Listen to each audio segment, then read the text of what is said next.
Este programa é uma produção independente. Todo conteúdo veiculado é de inteira responsabilidade de seus produtores e idealizadores.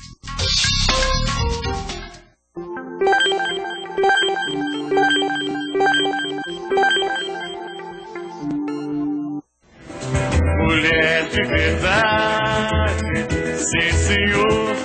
Mulher brasileira é feita de amor.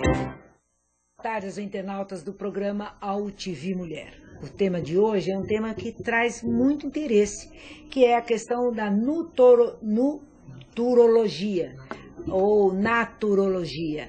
E eu estou aqui com o meu convidado de hoje, é um naturólogo, um estudioso do efeito da naturologia na vida das pessoas. Sabemos que o Brasil está envelhecendo. Sabemos que a grande preocupação das pessoas hoje é com a qualidade de vida.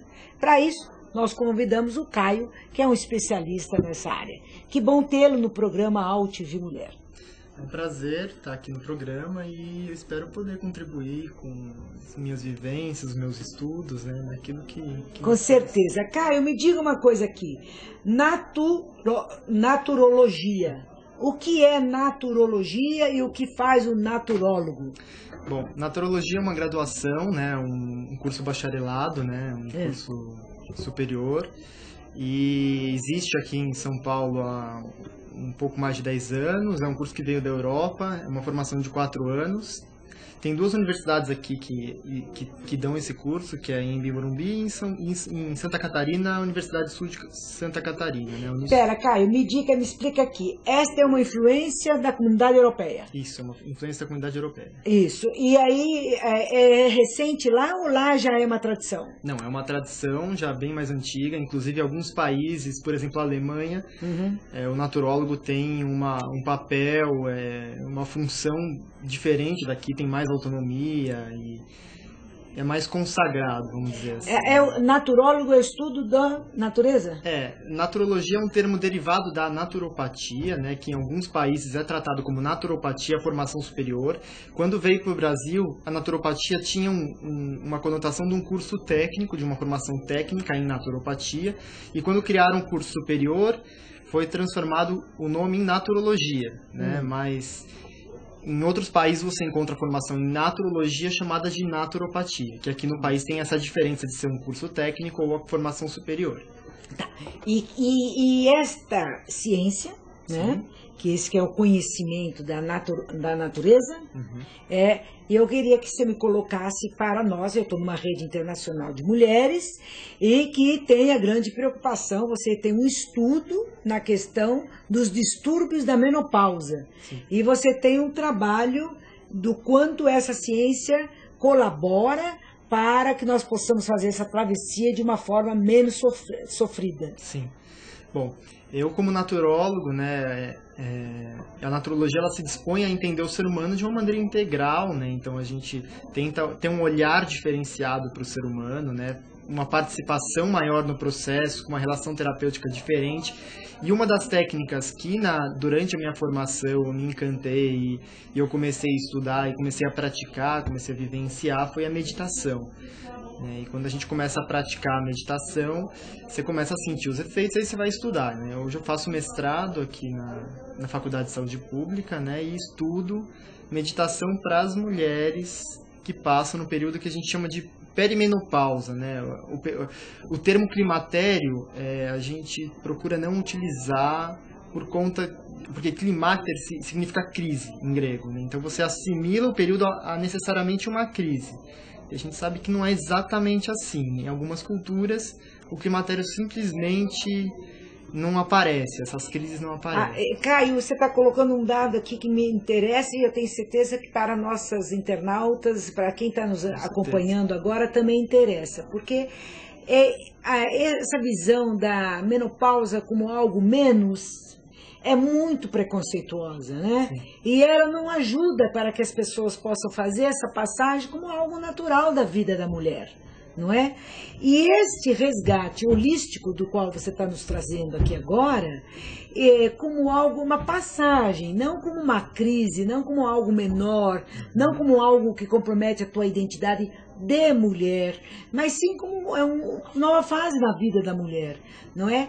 É muito positivo. Eu acho que a gente deve divulgar mais e colocar mais esse conhecimento para que as pessoas se aprofundem nesse conhecimento, para que elas não cheguem nesse momento com esse pré-conceito, não é? Com essa resistência como algo ruim para as suas vidas, mas sim como algo natural, como você sai da criança para a adolescência, da adolescência para a vida adulta, não é? Sim, sim. E isso é uma questão muito importante, porque a gente sabe que tem diferenças culturais dentro dessa fase que é chamado muito aqui no nosso país de climatério. A Organização Mundial de Saúde não recomenda o uso do termo climatério por causa dessa associação com crise, porque alguns países simplesmente não existem aquilo que a gente chama de sintomas do climatério, é quase que inexistente, ou são tão reduzidos e tão pontuais que não se leva dessa forma, né? Isso tem muito a ver com o quanto o país, aquela comunidade ou aquela cultura valoriza, primeiro, o envelhecimento, né? As pessoas têm medo de envelhecer na cultura ocidental em geral. Elas veem o envelhecimento como algo negativo. Como descartáveis, como né? descartáveis. Se elas chegam numa certa fase da vida, elas não são nada. Não são nada. Né? Elas só servem para reproduzir o mercado. Sim. Então, lamentavelmente, a gente entra já, antes de chegar à idade, já entra num pré-estresse, né? Num pré-desgaste. E eu acho que você disse muito bem. Climatério, a palavra quer dizer quê? Crise. Climatério vem do grego, crise. É crise. E a Organização Mundial não recomenda esta nomenclatura. Isso. Ok. E aí você coloca o medo do envelhecer. E como trabalhar com a naturologia esse medo de envelhecer? Então, o medo de envelhecer está diretamente ligado com o quanto a pessoa ela se encontrou na vida, vamos dizer assim. A pessoa está de fato conectada com ela mesma, ela se conhece, ela está ligada com um propósito de vida, alguma coisa que faça sentido para ela, né? Então, esse autoconhecimento é muito importante para lidar com o medo de envelhecer. Aliás, é a coisa mais importante na vida, é a gente adquirir sabedoria, né? Eu gosto muito de uma fala do Fernando Binhardi, da Unifesp. Ele sempre diz que envelhece bem quem chega com sabedoria suficiente para lidar com o envelhecimento, né? Porque inevitavelmente todo mundo vai envelhecer, inevitavelmente todo mundo vai chegar perto da morte, e a gente tem que ter sabedoria para lidar com isso, porque quanto menos sabedoria a gente tem, mais emocionalmente instável a gente fica. Mas, Caio, as pessoas colocam que o envelhecimento, para quem tem posses, quem tem recursos, eu estou agora fazendo um pouco, é mais tranquilo, né? Sem dizer, lógico, das solidões, das aflições, dos desprezos familiares, porém é mais tranquilo porque se ela numa necessidade hospitalar ela tem mais recursos, e a que menos tem poder econômico, você afirma essa tese, que menos poder econômico é mais sofrido essa passagem, e aí o preconceito de envelhecer ele está mais presente? Olha, não sei muito, eu não acredito muito nessa história do poder econômico. Eu acredito que tem fatores, o fator cultural é mais influente do que o fator econômico. Por quê? Porque tem regiões que são regiões pobres, onde os índices de sintomas da menopausa e do climatério são menores, bem menores. Por quê? Porque essas pessoas elas ganham menos, mas elas têm uma qualidade de vida melhor. Depende muito da região. Então, se você se basear simplesmente na renda, você não chega muito num veredito. É mais da cultura local, do quanto que essa pessoa sofre realmente estresse, ou a vida dela tá sendo sofrida ou não. A questão é que, lógico, quem tem mais poder aquisitivo tem mais, de repente, mais possibilidade de ir atrás de alguma saída, uma ferramenta, ou se sente mal com o envelhecimento, vai fazer plástico, vai fazer isso ou vai fazer aquilo. Mas a raiz do problema em si é a mesma para todo mundo e é cultural. É cultural e é como interna. Você se prepara. Mas o que está colocado aí desde o primeiro momento da vida, como você construir uma condição para que você não chegue nesse momento de uma forma desastrosa, né? É evidente que muitas coisas não dependem de você. Mas o que depende de você, o que é preciso fazer? Então, o que é preciso fazer? Na questão dos sintomas em si, tem coisas que estão ligadas diretamente com os hábitos e a qualidade de vida, que são importantes fazer, né? A mulher que está praticando, tendo uma atividade física, com uma alimentação mais regrada, menos gordurosa, com frutas, uma alimentação mais balanceada, mais equilibrada, que tem atividades que lhe dão prazer, que dão sentido para a vida, a gente sabe que a passagem é muito melhor, é infinitamente melhor a pessoa que está nessas condições do que a pessoa que está simplesmente desgarrada, vamos dizer assim. Então, a primeira questão é o sintoma físico, né? E a gente sabe que o ser humano é um todo e ele é indissociável. Então, quando você mexe no físico, você mexe no emocional sim, você mexe no social sim, e vice-versa. Quando você muda o social de uma pessoa, ela tem mudanças físicas e tem mudanças emocionais. Ou seja, o ser humano é indissociável, né? Quando você trabalha uma coisa, você acaba trabalhando as outras. Mas é importante a gente sempre ir aprofundando. Quer dizer, quando a gente trabalha os nossos hábitos, nosso dia a dia, quer dizer, eu me disponho a fazer um exercício físico, eu começo a dar condições para eu trabalhar uma coisa que está mais profunda. Por exemplo, como eu lido com as minhas emoções. Né? Tem muita gente que começa a sair da depressão por um impulso de começar a fazer uma atividade física, mudar a dieta, começar a fazer atividades que gosta, e esse movimento interno vai tirando a pessoa de uma depressão, de repente. Mas como que ela deu o primeiro passo? Então, o primeiro passo pode vir de muitas maneiras. Tem pessoas que têm um primeiro passo que é uma coisa que acontece na vida dela. Uma coisa boa, ou nasce um neto dela, por exemplo. Ou ela vai procurar ajuda. Uma terapia pode ser um primeiro passo. De repente, com um naturólogo, pode ser um primeiro passo. Né? As terapias que o naturólogo utiliza, por exemplo, a medicina chinesa, a medicina indiana, a antroposofia, são sistemas complexos, cada uma tem um sistema, mas o naturólogo ele utiliza isso de maneira composta, quer dizer, ele usa terapias de racionalidades médicas diferentes, a gente pode falar disso depois, e combinando essas terapias, o objetivo é chegar e ir aprofundando nesse ser humano. Então a pessoa está lá, a gente trata os sintomas com aquilo que a gente tem de ferramentas, então vai tratar ansiedade, vai tratar insônia, vai regular a alimentação, e aí devagar a gente vai... Para a mulher que está nos assistindo, ela sabe que esse período que você não usa mais a palavra climatério, eu achei ótimo, também não usarei mais a partir de hoje, recomendado pela Organização Mundial de Saúde, e o nome que vocês usam? Perimenopausa. Perimenopausa. Agora, por quê? Porque o período da perimenopausa vai um pouco antes do climatério, um ano antes da menopausa, da última menstruação, até um ano depois da última menstruação. Então, esse período que é perimenopausa significa em torno da menopausa, antes e depois. Próxima menopausa. Próxima menopausa. Neste período, a gente sabe que há alguns sinais, né? Que são muito difíceis para algumas mulheres. É tranquilo, para outras tem seus efeitos, mas ela lida, para outros realmente incomoda muito, não é? Eu posso falar por mim, esses sintomas eu não percebi. Eu não percebi. O que eu percebi foi ressecamento da minha pele. Isso foi muito forte. Fora disso, nada mais. Agora, para essas mulheres que têm, por exemplo,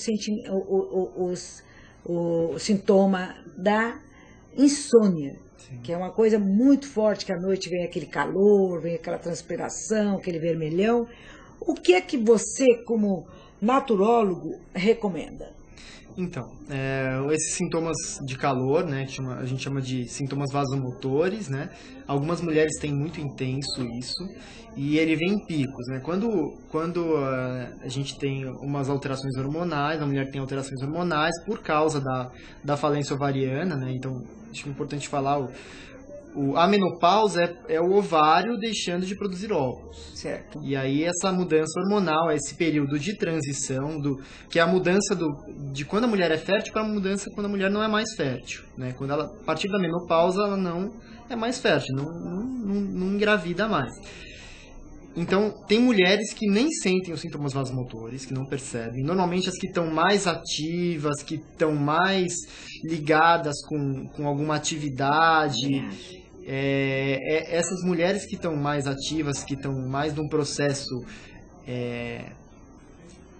produtivo, vamos dizer assim, de significado para si mesma, elas tendem a ter menos sintomas do climatério. Quem está muito ociosa ou tem hábitos muito sedentários, tende a sentir muito mais.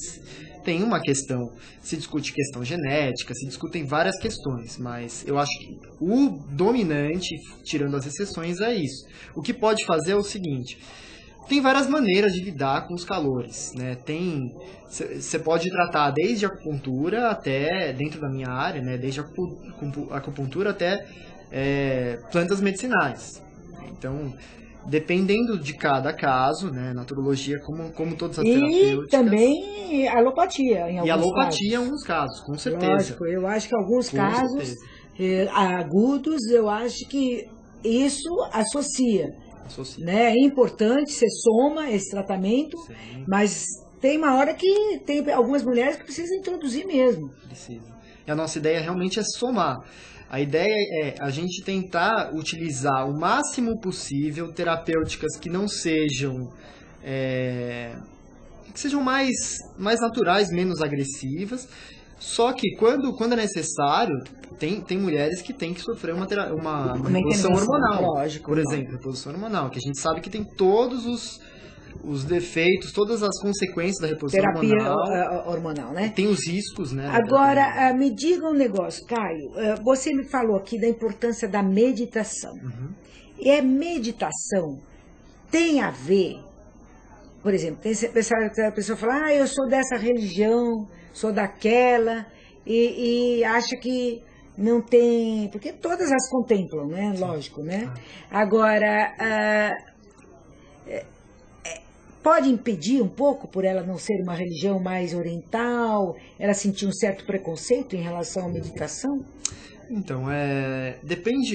Algumas linhas de meditação entram assim, bastante dentro da religião. Só que meditação, o termo meditação, do jeito que é definido hoje, ele não é vinculado à religião. Né? O estado meditativo e a prática de meditação não é vinculada necessariamente à religião. Apesar de que as pesquisas mostram que praticamente todas as religiões têm uma prática que a gente chama de meditativa. Seja por meio da oração, hoje a gente tem meditação cristã, a gente tem uma série de técnicas que não é mais aquela meditação hindu, aquela meditação budista que se conhece muito, que a técnica de meditação é simplesmente uma técnica de atenção, é um treino da atenção. O primeiro passo para meditar é treinar uma área do cérebro que está ligada com a atenção, o processo atencional. Você não medita se você não praticar foco e atenção. Depois, com a prática, você começa a entrar num estado que a gente chama de estado meditativo, que é um estado, em geral, de ondas lentas no cérebro, quer dizer, as ondas cerebrais ficam mais lentas.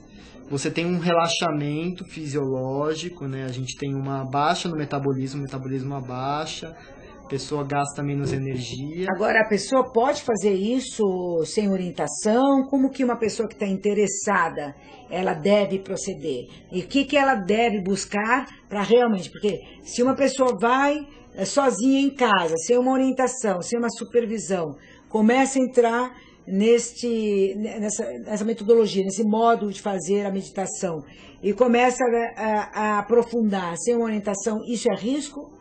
Não, a meditação em geral, o risco que a pessoa corre é, de repente, ela encontrar tantos entraves internos, ou não saber um caminho, não vislumbrar um caminho, e ela desistir porque ela não viu o resultado, ou não viu o sentido, ou não percebeu nenhuma diferença, e ela acaba largando ou desistindo. Risco, Até hoje não existe contraindicação para a prática meditativa, com exceção de algumas técnicas respiratórias mais ativas, mas assim, sempre há uma técnica adequada para aquela pessoa. E em casos de psicoses, aí a gente não recomenda meditação, porque não existe método para isso, vamos dizer assim. Existem estudos, mas não existe método para isso. Então as pessoas não... É a única contraindicação. Mas coloque aqui para os nossos internautas. Eu estou com vontade de começar a meditar. Eu, por exemplo, eu sei, uma vez, os beneditinos, eles têm um trabalho maravilhoso. Eu não sei se está aberto, mas quando eu conheci, eu achei extraordinário. Porém, os beneditinos, assim, também os caputinos, eles têm a meditação. Mas quem está interessado, o que deve fazer, o que buscar? Como buscar? Então, como buscar? Hoje, principalmente em São Paulo, nas grandes cidades, tem milhões de opções para se buscar meditação. Tem desde as práticas de yoga. Yoga, além de uma prática corporal, na verdade, a prática corporal do yoga é indissociável da meditação. O yoga, em algumas linhas, se desvinculou totalmente daquilo que ele era preconizado, porque o yoga é uma prática corpo-mente. Né? E a gente vê linhas de yoga que são totalmente físicas e para fortalecer o corpo, ponto, e não se trabalha outras técnicas. Então, como você encontrou a meditação? Como eu encontrei a meditação? Qual foi o seu caminho? Fala aqui para os nossos internautas. Vou falar o meu caminho. Meu caminho foi... meu principal contato com a meditação foi na faculdade. Formal. Meu contato formal com a meditação foi na faculdade. A gente tinha uma disciplina de técnicas de meditação e é uma disciplina totalmente vivencial. Então é só práticas de meditação. Você experimenta muitas práticas. Tem aquilo que a gente chama de meditação ativa, de meditação passiva.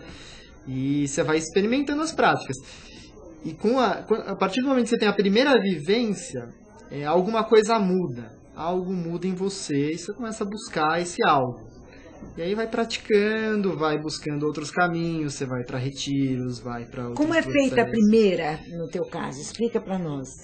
Normalmente, a primeira coisa que você faz para aprender a meditar é o controle da respiração. A Ayurveda, que é a medicina indiana, diz que uma das portas para o controle da mente é a respiração. Né? O primeiro trabalho que você faz é a respiração. Né? A respiração, ela é um processo interessantíssimo, porque ela, ao mesmo tempo que ela é consciente, quer dizer, eu respiro quando eu quero, eu não preciso prestar atenção para respirar. Às vezes eu estou respirando, é inconsciente. É consciente e inconsciente ao mesmo tempo. É como se fosse uma linha entre o inconsciente e o consciente, simbolicamente falando. Né? Não cientificamente falando, simbolicamente falando, é mais ou menos isso. E quando você trabalha a respiração, você automaticamente trabalha as suas emoções e o fluxo da mente. Então, o primeiro trabalho que se faz é um trabalho de relaxamento, de trabalho com a respiração, focando na respiração, quer dizer, fazendo pausas respiratórias, lentificando a respiração, prestando atenção no corpo. E aí você começa a assumir um papel de observador de si mesmo, do seu interno. Você começa a observar o que passa na sua mente, no seu corpo, nas suas emoções, e como se você estivesse de fora de si, olhando aquele fluxo de pensamentos, olhando aquelas emoções que o seu corpo sente, aquelas dores que seu corpo tá percebendo. Esse caráter de observação é uma fase muito importante para você entrar no estado meditativo. E isso se dá com treino e atenção. Dentre 1000 técnicas que tem, todas elas vão envolver uma fase de treino de atenção, respiração, e a partir disso as coisas vão mudando. Né? E aí, no teu caso, isso tem que estar associado à alimentação. É importante, faz diferença. Não é que obrigatoriamente tem que estar associado. Não, mas vamos lá. Uma pessoa que tem uma alimentação mais pesada, ela consegue fazer uma boa meditação? Com grande dificuldade. É muito mais difícil. Tem alimentos que mexem com as nossas emoções. Os alimentos mexem com as nossas emoções, com as nossas energias. Eles estão totalmente ligados. Como eu disse, o ser humano é um todo indissociável. A gente não pode separar o ser humano. É uma ilusão achar que as coisas são separadinhas. A nossa internauta está agradecendo muito a entrevista, dizendo que está gostando demais, que ela vai procurar a meditação. Porém, ela quer saber aonde buscar este conhecimento para meditar? Então, conhecimento para meditar. Tem muitas linhas que ela pode buscar. Ela vai buscar aquilo que para ela vai fazer sentido, ou que para a prática dela... Meditação tem que experimentar, gente. Uhum. Pode falar para o nosso internauta, explica aí. Vocês precisam experimentar a meditação, porque a meditação é uma coisa vivencial e muito particular, né? Então, tem pessoas que se dão bem com uma técnica chamada meditação ativa, né? Tem retiros de meditação ativa, tem práticas semanais, tem práticas budistas, tem práticas cristãs, né? A oração não deixa de ser um tipo de meditação.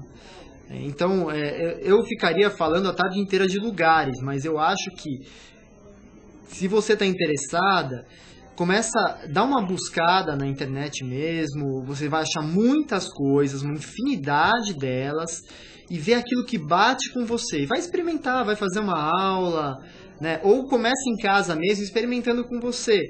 Né? Uma prática muito simples é sentar em silêncio em algum lugar e fazer uma observação da respiração. Né? Observar a própria respiração. Então, o objetivo é devagar limpar a mente, então a gente senta numa posição confortável, é importante isso. Procura não deitar dificulta muito, dá sono. E o sono é um entrave para a meditação, mas a gente vai falar isso depois da insônia. Sim, vamos falar, mas continue, porque uma das nossas internautas está aqui dizendo o seguinte, que ela faz meditação, mas ela não se isola. Ela está no carro, ela está em qualquer lugar, ela consegue fazer a meditação. É meditação também. Tem técnicas, por exemplo, o que a gente chama de mindfulness, né? É uma técnica de plena atenção, chama plena atenção. É uma das linhas mais fortes de meditação, principalmente aqui no Ocidente, né? Esse nome ganha aqui no Ocidente, né? Uhum. E então é uma técnica que a gente procura atenção plena naquilo que está acontecendo. Uhum. Né? Então, quem já está com a atenção em certo grau treinada, consegue meditar em qualquer lugar. Lavando louça, andando na rua, se observando no meio de uma multidão, dirigindo. Você pode praticar esse estado meditativo, que é um estado de atenção bem diferenciado. Opa. A pessoa sente uma diferença na percepção, principalmente. Uhum. Né? Tem uma percepção aguçada, audição aguçada, né? E é possível praticar no dia a dia, né? Você nos colocou aqui que a insônia, então nós temos o sono que atrapalha, né? É uma forma de desviar a concentração. E a insônia, esta é que pega bravo, né? A insônia é um sintoma, né? Ela não é uma doença em si, é um sintoma, quer dizer, a insônia ela pode ter milhões de causas diferentes. Quer dizer, ela pode ser uma insônia por causa de uma depressão, ela pode ser uma insônia por causa de ronco causa insônia, ela pode ser uma insônia por outros distúrbios de sono, preocupação, um dia que a pessoa não está bem, né? Agora, a insônia, angústia, né? Ela tem a ansiedade é forte. Ansiedade, né? Mas o que mais gera insônia, em geral, onde mais tem insônia é nesse período da menopausa, né? Sim. Nessa perimenopausa. É o período onde mais as pessoas têm insônia, principalmente no sexo feminino e nessa idade. Mas o que mais atrapalha mesmo é a loucura das grandes metrópoles, de estresse, de ansiedade, de alimentação ruim, desregrada, computador, televisão, excesso de estímulos antes de dormir, né? Falta daquilo que a gente chama de higiene do sono. Isso é muito importante. É muito importante, né? Isso é o que mais gera insônia. Agora, a meditação ela tem uma interface interessante, né, com a insônia. Tem uma pesquisa da Unifesp que foi feita há pouco tempo, que eles estudaram, isso que eu estou estudando. No Instituto do Sono? Junto com o Instituto do Sono, que eles pesquisaram meditação para insônia. Na verdade, quando eu comecei meu mestrado, no meio do primeiro ano de mestrado, eu descobri um pesquisador que estava pesquisando a mesma coisa que eu, e ele estava fazendo essa pesquisa com meditação na insônia, e eles tiveram resultados muito bons. A ideia é que, quando você começa a meditar, principalmente para quem está começando a prática de meditação, vem sono. Por quê? Porque ela gera um relaxamento. Essa ligação de meditação e sono não é muito bem explicada. Por que o estado meditativo, principalmente no começo, começa a dar ligação com a insônia? E aí veio a ideia de usar a meditação para tratar a insônia. E tem resultados muito bons, principalmente para quando é emocional. A gente sabe que meditar melhora muito o controle sobre as emoções, melhora muito até a cognição, até a capacidade da pessoa de pensar, ela tem um desempenho melhor com a meditação. Tem várias pesquisas que mostram isso. Tem uma pesquisa da Érica Cossada, da Unifesp, que é uma pesquisadora que fez um trabalho com neuroimagem, que é escaneamento do cérebro. Descobriu que tem um aumento muito grande das conexões neurais para quem pratica meditação em pouco tempo, até com uma prática intensa. E assim, melhora muita coisa, melhora a ansiedade, melhora o déficit de atenção, né? Meditação é uma área que está sendo muito pesquisada. A produção científica aumentou absurdamente nos últimos anos. E o Brasil ainda é muito inicial comparado a outros países, né, nessa pesquisa. Pouco se aproveita disso, Pouco né? se aproveita ainda. Agora, essa concepção de que você precisa ter um ambiente, uma luz, isso não é necessário. Não é necessário, ajuda. Principalmente para quem está começando, ajuda muito ter um ambiente favorável, ajuda muito uma pessoa ajudando a guiar, principalmente no começo, né? Vai atrás de um professor ou de um terapeuta que trabalhe com isso e vai ensinando os passos, quer dizer, poupa muito esforço, poupa muita frustração você encontrar alguém para te ajudar nesse processo da meditação, né? É sempre com uma orientação melhor, né? Sempre com orientação é melhor. Lógico. Agora, a nossa internauta está te procurando, ela quer saber o seguinte, a base da naturólogo é a meditação? Não, a base não é a meditação. A base da naturologia, vamos dizer assim, a base da naturologia é a transdisciplinaridade. A gente pode dizer isso. O que é transdisciplinaridade? Transdisciplinaridade é uma maneira de olhar a realidade e as coisas. Tem a interdisciplinaridade, que a gente troca de saberes. Por exemplo, o médico troca informação com o psicólogo. A naturologia, ela não visa, não é exatamente dessa maneira, mas o olhar é um olhar transdisciplinar. Então a gente busca integrar as dimensões do ser humano numa mesma lógica terapêutica. Então a gente usa de várias racionalidades, usa da Ayurveda, usa da medicina chinesa, usa da meditação, usa de técnicas e informações que são mais restritas, por exemplo, usa da fitoterapia, né, que é um conhecimento bem ocidental, fitoterapia racional, que a gente chama. Então a gente tenta integrar esses conhecimentos no mesmo eixo, quer dizer, todos eles caminham em direção a uma coisa só, que é aprofundar na compreensão daquele ser humano que está com você. Olha, isso eu acho que todos nós queremos, né? Porque essa relação do profissional da saúde como um Deus, e que a gente coloca a nossa cabeça na bandeja dele, a nossa vida na bandeja dele, e ele é que determina o método que você vai usar, o que você tem, o que você não tem, sem nenhuma interatividade. Inclusive nós estamos aqui numa TV que é interativa, graças a Deus não existe mais aquela coisa passiva. Quem faz a nossa pauta é você, internauta, sabe muito bem que isso na área da saúde lamentavelmente acontece muito. Portanto, essa concepção da nutrologia, que é todos os recursos possíveis para a compreensão daquele sofrimento, daquela dificuldade, daquela doença, não é? Isto é o ganho, eu acho que histórico na vida das pessoas, né? Que algumas sociedades desenvolvem muito bem. Por exemplo, sociedades orientais. Eu, quando estive na China, eu presenciei os consultórios nas ruas, nas vilas, nas comunidades. Cada quadra tem um consultório. E o que é mais forte é o diálogo, né? É o saber ouvir, é como receber, como introduzir a pessoa naquele momento. Lamentavelmente, nossos profissionais estão muito distantes. Você nem chega na mesa do profissional, ele fala, a senhora está com o quê? Toma esse anti-inflamatório. Ele vai embora. Ele não ouviu, ele não sentiu, não é? Não percebeu nada, ele não teve nenhuma interatividade com aquela pessoa, ele não criou nenhum elo de confiança. não é? Nenhum elo de respeito àquela pessoa.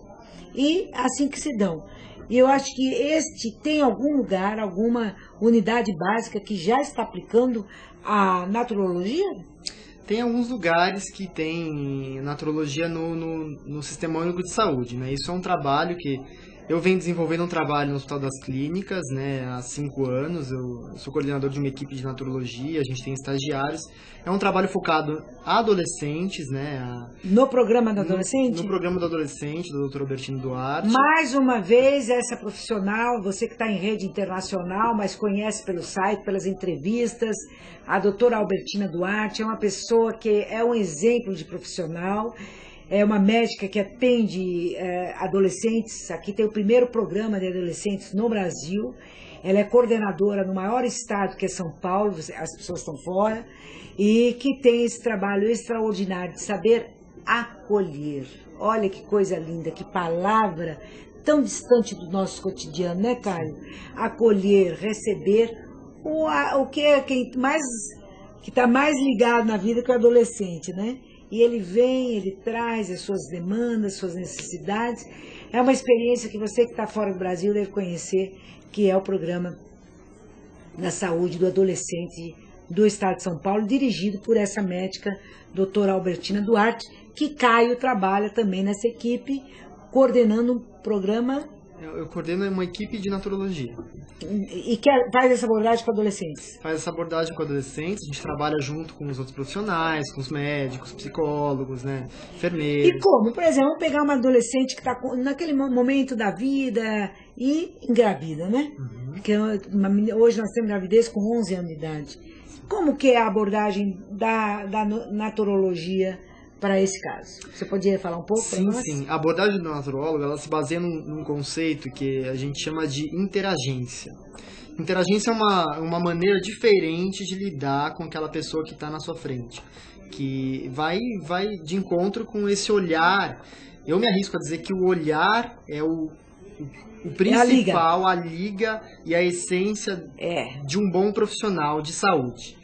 É a abertura que ele tem para, de fato, interagir com aquela pessoa. Então, a interagência visa respeitar o papel daquele indivíduo, daquele ser humano na própria terapêutica. Ele tem um papel vital no próprio processo dele de tratamento, de autoconhecimento. Então, a relação é nivelada, é interdependente. Qual é o momento que você falou da liga?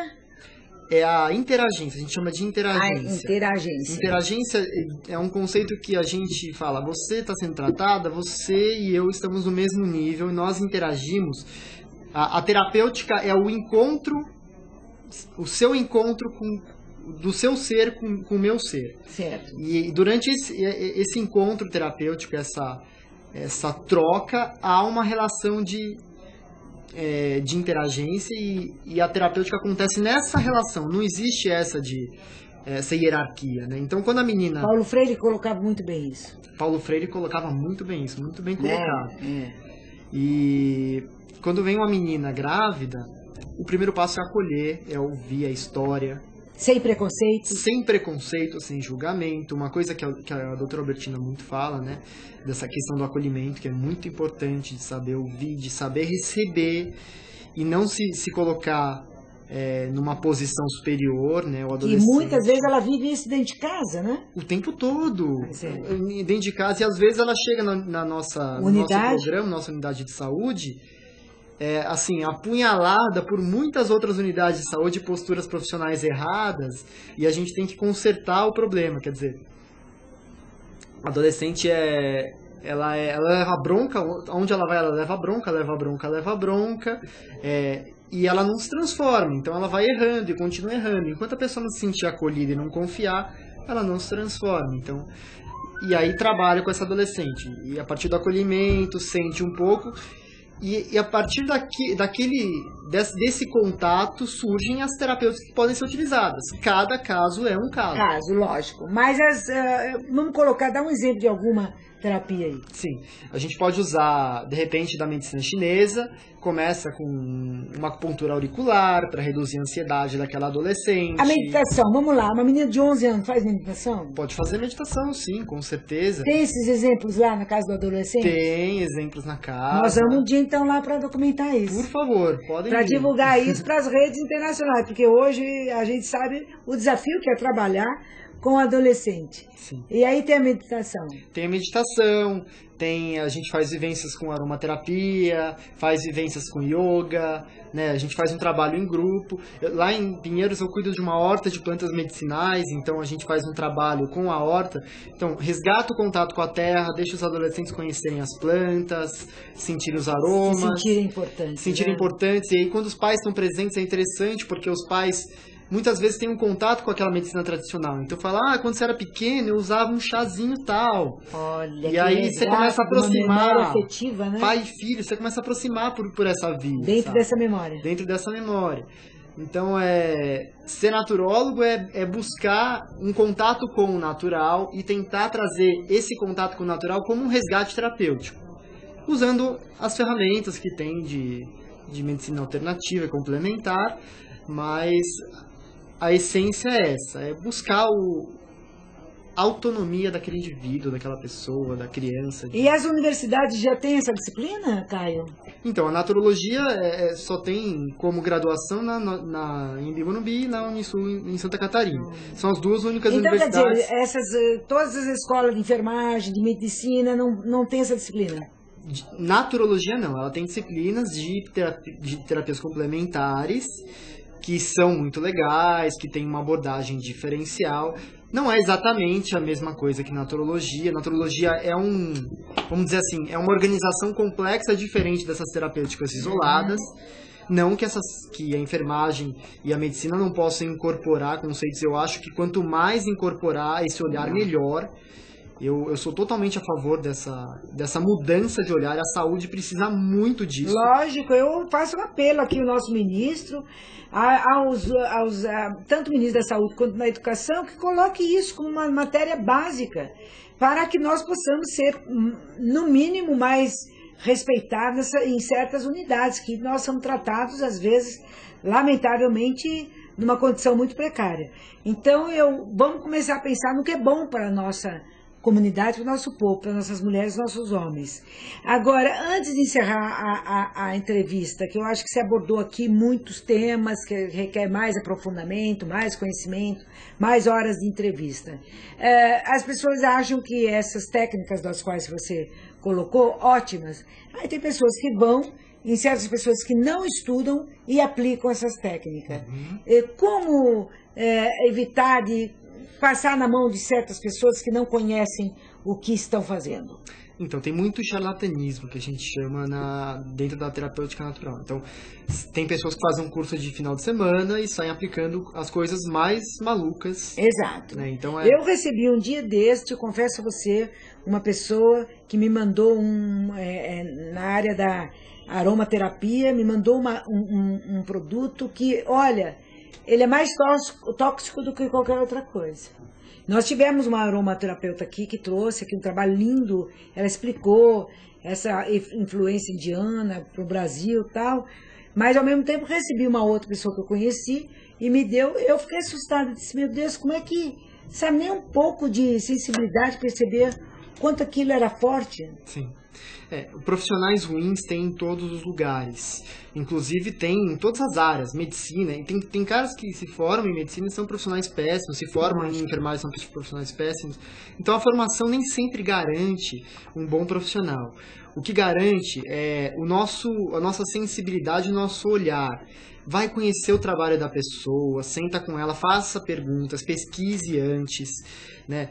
O naturólogo, em geral, como é uma formação extensa, universitária, dá uma certa segurança. Então, os cursos de formação superior dão uma certa segurança, muito mais do que as técnicas. Não que não tenham bons terapeutas que não sejam de formação superior, tem, mas são... às vezes é mais fácil encontrar um profissional de formação superior. A naturologia está buscando regulamentação, né? A partir da regulamentação da profissão a gente começa a ter conselhos e esses conselhos começam a zelar pelo cuidado com os cidadãos, né? Assim como o Conselho de Medicina zela pelo cuidado da medicina, Lógico. tem conselhos que... Porque eu vejo pessoas que vão em certas clínicas, tem que ver a higiene, tem que ver a questão da contaminação. Com certeza. Eu acho bárbaro ter pessoas que lidam com pedras. Como é que esquenta essa pedra? Onde esquenta? O que que passa nessas pedras? Sim. Não é? Usam toalhas. Que toalhas são essas? Não é? Porque é tão legal você ver aquilo quentinho no teu corpo, maravilha. Mas de onde veio isso? Como é que foi tratado isso para antes colocar? Será que é o mesmo, o produto antes de colocar em você passou por alguma higienização, não é? Então eu acho que, como você falou, muita gente hoje se colocando nessa área que é bom, mas tem que conhecer. Ninguém pode lidar com ninguém sem ter um preparo. E eu sempre digo, viu, Caio? Antes de você lidar com outra pessoa, você tem que lidar com você. A primeira pessoa que tem que passar pelo conhecimento é você, né? Que adianta você lidar com uma pessoa que tem aflições, tem inseguranças, medos, tristeza, se você não trabalhou as suas, não é? Você que é um terapeuta pode falar melhor do que eu sobre isso. Com certeza. Nenhum terapeuta é verdadeiro e é realmente bom terapeuta se não se trabalhou antes. É pré-requisito para ser terapeuta, devia ser pré-requisito para fazer qualquer coisa na área da saúde, principalmente você se conhecer e ter um mínimo de cuidado. Você tem que ser aquilo que você prega. Se eu sou um naturólogo que faço um monte de absurdo, que fumo, que bebo, que faço um monte de coisa aqui, e eu não recomendo para os meus pacientes, eu não sou naturólogo. Lógico. É mesmo se você ir, por exemplo, eu sempre tive um problema de engordar e emagrecer. E no médico ele é obeso. Mas que moral ele tem para me dar uma lição, né? Pode ter alguns ótimos, maravilhosos, mas eu já ficaria meio insegura. Porque é aquilo, se você diz, é como um pai que fala com um filho, olha, não beba, mas ele bebe, né? Ele não tem moral nenhuma, é difícil você conseguir transmitir, porque para mim tudo é via referência, né? Então, eu acho que um pai que vê que o filho está bebendo e está correndo risco, se ele bebe, fica difícil. É melhor ele mandar para um terapeuta, para qualquer outra pessoa, porque ele não vai ter argumentos para dizer que aquilo não está fazendo bem para o filho dele, não é? Com certeza. Bem, Caio, antes de encerrarmos, eu quero agradecer a todos os nossos internautas que interagiram, um tema tão profundo, e as pessoas estão dizendo aqui, é difícil falar sobre envelhecimento. Sim, bem difícil. Elas não querem se expor como elas enfrentam o envelhecimento. É muito difícil. Mas você acha que é por causa do preconceito, já pré-estabelecido, que envelhecimento é uma coisa ruim? Eu acho que é uma construção social já de muito tempo, que a nossa sociedade, quer dizer, as culturas orientais valorizam o envelhecimento, né? E a gente denigre. É uma questão da mídia, tem muitas coisas, né? Mas eu penso, Caio, que está uma nova geração, hoje tem tantas mulheres de 60, 70 anos. Sim. Olha, os nossos cantores quase todos estão com 70 anos e mostrando aí que estão aí chegando na vida, né? Eu espero que a gente cada vez mais aprofunde esse entendimento e desconstrua esse que a gente falou do preconceito em relação a uma fase tão natural da vida, né? É como nascer, morrer, enfim.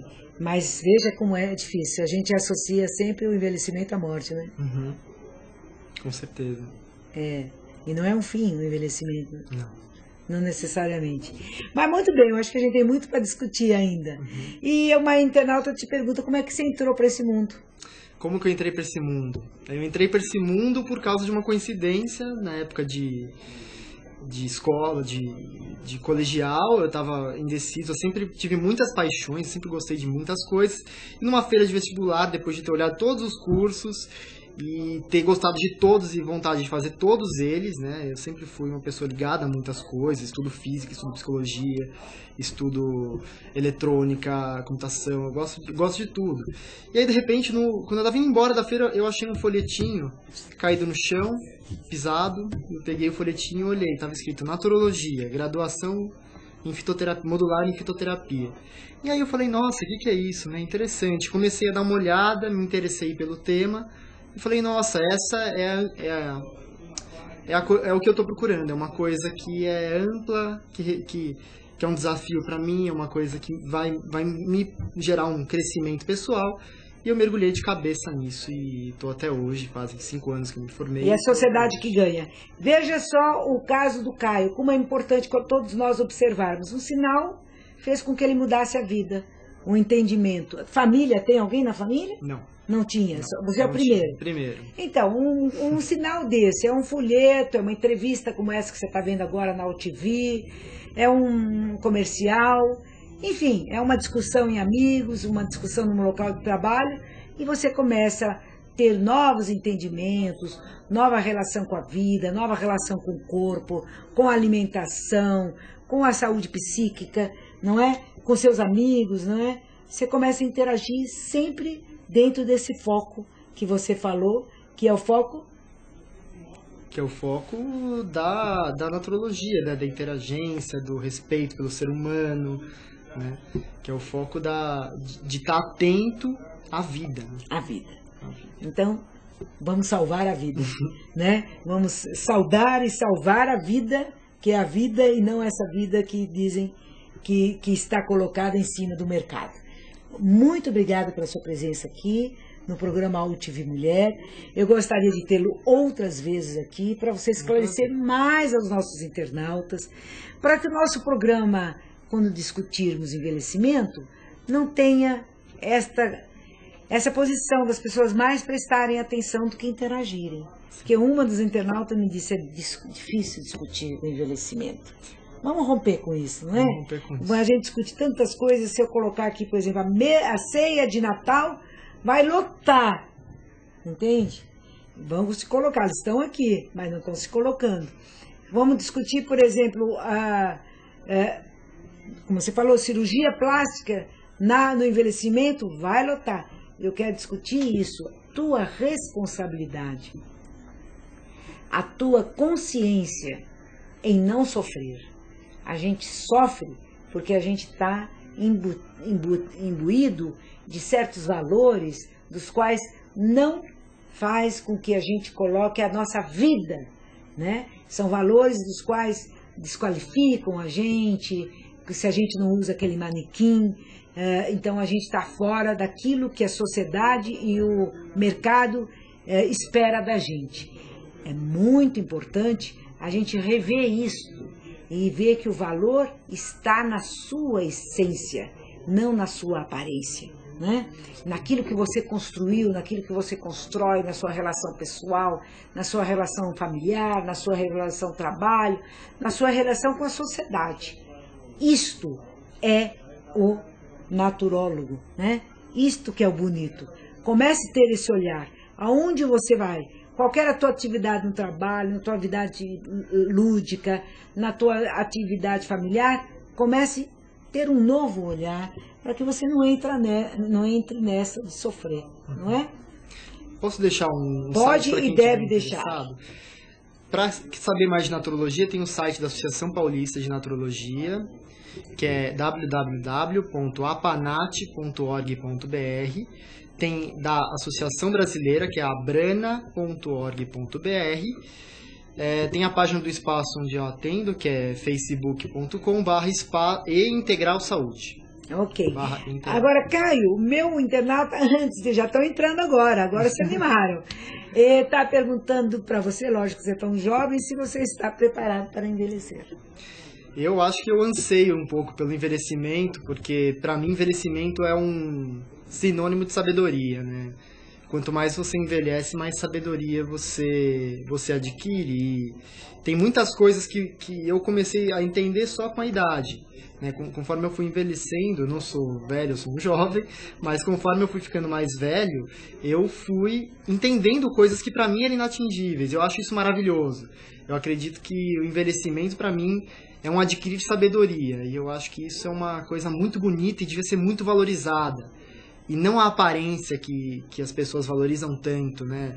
Valorizar a aparência não leva a nada. A gente tem um mundo vazio, né? Será que a gente vai escolher esse mundo vazio pra gente?